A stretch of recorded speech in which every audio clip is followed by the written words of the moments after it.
Okay, so 12, 13 points lower, 10,808 is where we are at. And I mean, it's actually sideways so far. Private banks have, largely been okay this week. But I mean, I'm looking at stuff like Axis, which is down 1/3%. It's off the lows. Yes, for example, is also off the lows, but it is down about it's down nearly 1% or so.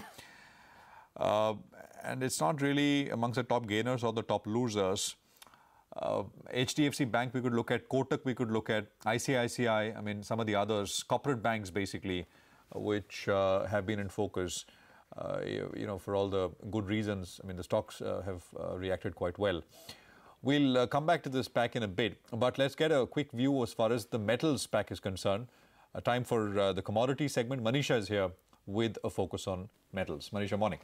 Morning, Prashant, and thank you so much for that. What a second straight week of gains we are putting out for most of those commodities, not just the crude oil prices or the gold prices, but the base metal prices also have picked up. And we have seen copper prices, for one, put a weekly gain. Tin actually is trading at a 6-month highs. And if you can get it on your screens, as you can see, it's 0.5% to 1.5% of a rally that we are seeing for domestic metal prices. Shanghai and LME have been doing positive as well. And even as we have seen US and China, the recent trade talks not give out much. At least one thing is clear that the senior level discussion for this conversation really is expected to happen by January end. So that is something that the markets are keeping a keen eye on. And of course, the major macro factor has been the soft US dollar versus the major peers. That clearly has been yet another supportive factor here. Jonathan Bharat now joins us to talk more about all of this space and how you should be looking at or planning your next week in sense of all of these commodities. Jonathan, hi, thank you so much for joining us. We have seen a strong week, this one, when it comes to the metal prices. Precious metals, where gold is trading at a 6-month highs, or the industrial metal prices, where we also are seeing some gains for a third straight day today. Apart from the weakness in US dollar, what would you give this buying to?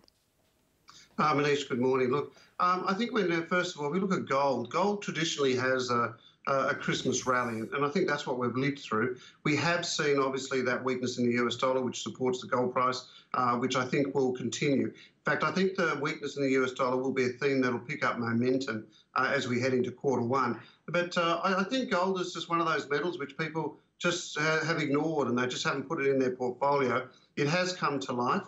The question we have to ask ourselves is, how sustainable is this rally when we know it's traditionally a Christmas rally?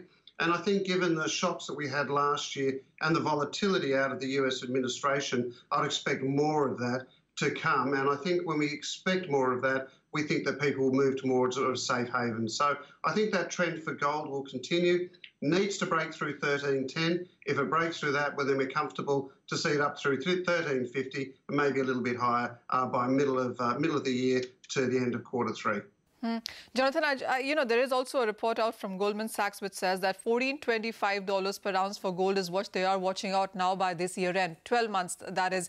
Are we that bullish? I mean, do you see 1,400 being taken off as well?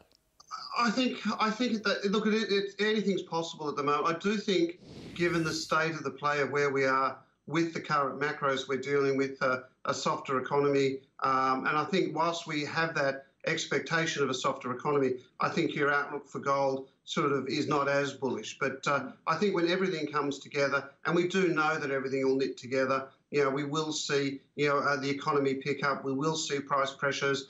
We just see that because we know that when we look at some of the other commodities, we just simply don't have that supply. So price pressures to the top side will help gold move higher.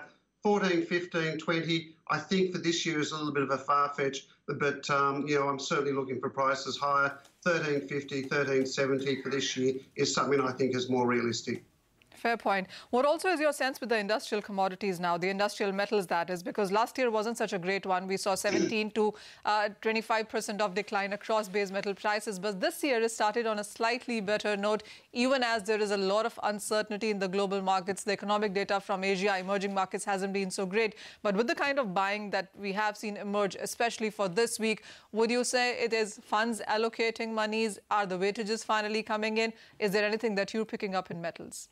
Manish, look, at the moment, I think the smart investors are in and they're getting more bullish.